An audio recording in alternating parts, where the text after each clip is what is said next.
Happy Friday, Gauchos! Welcome to another episode of UCSB TV. We are your source for information about on-campus events, Gaucho sports, and local news. Let's go to Sreya to hear about this week's upcoming events. Hey everyone, it's Sreya with your weekly events update. Let's take a look at what's going on this week.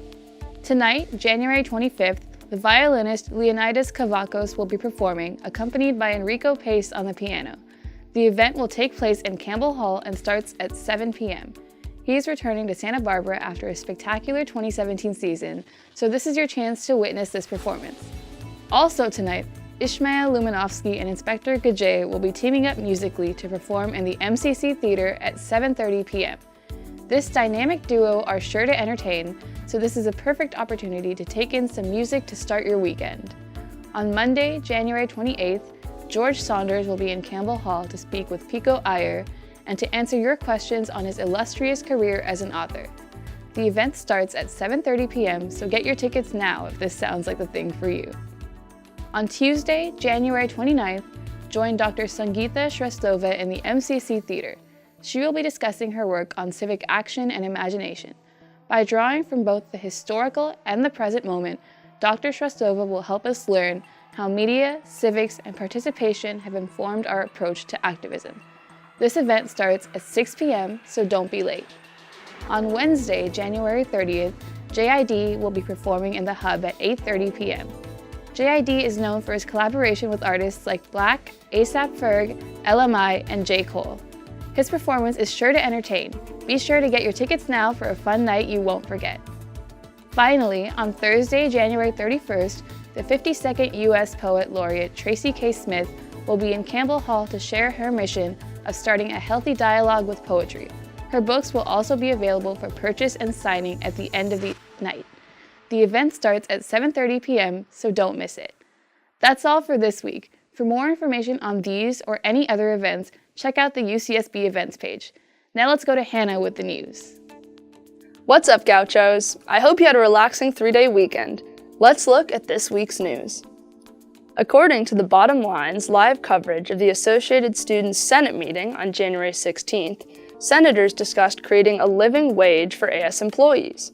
Off-campus Senators Dallin Mello and Christian Ornelas emphasized the need for the wage increase and stated that the cost of living in Isla Vista is 53.3% above the national average.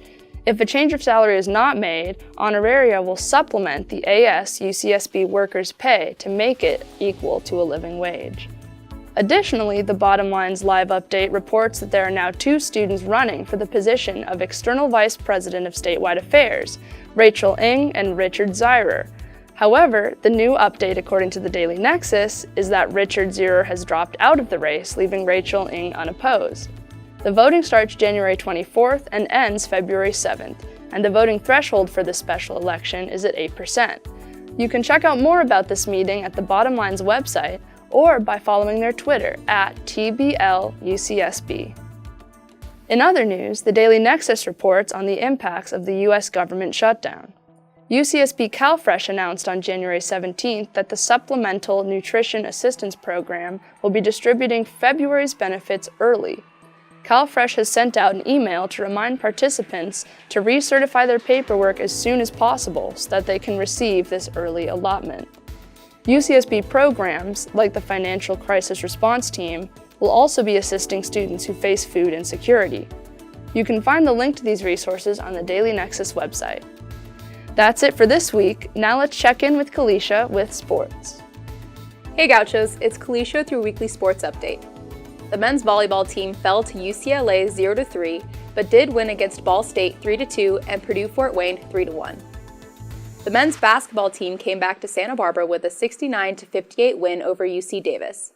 The women's team was also victorious in their game against Long Beach State with a final score of 60-54.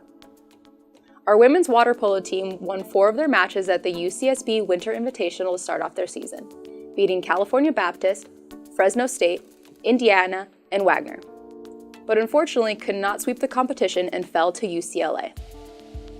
Coming up next week, the men's volleyball team takes on Lewis and Loyola. Our men's basketball team goes up against Long Beach State, and the women's team plays Hawaii. And finally, the women's volleyball team heads to Arizona for the ASU February Invitational. Be sure to head to ucsbgauchos.com for more information on any of these matchups. That's all for this week. Now back to you, Sealy. That's all for this week. For more information about any of these updates, you can follow the links provided in the description of this video. Also, if you haven't done so already, be sure to download the new UCSB Associated Student Sticker Pack. The fun app can be downloaded for free from the App Store and will be regularly updated with festive mapache stickers. See you next week, Gauchos!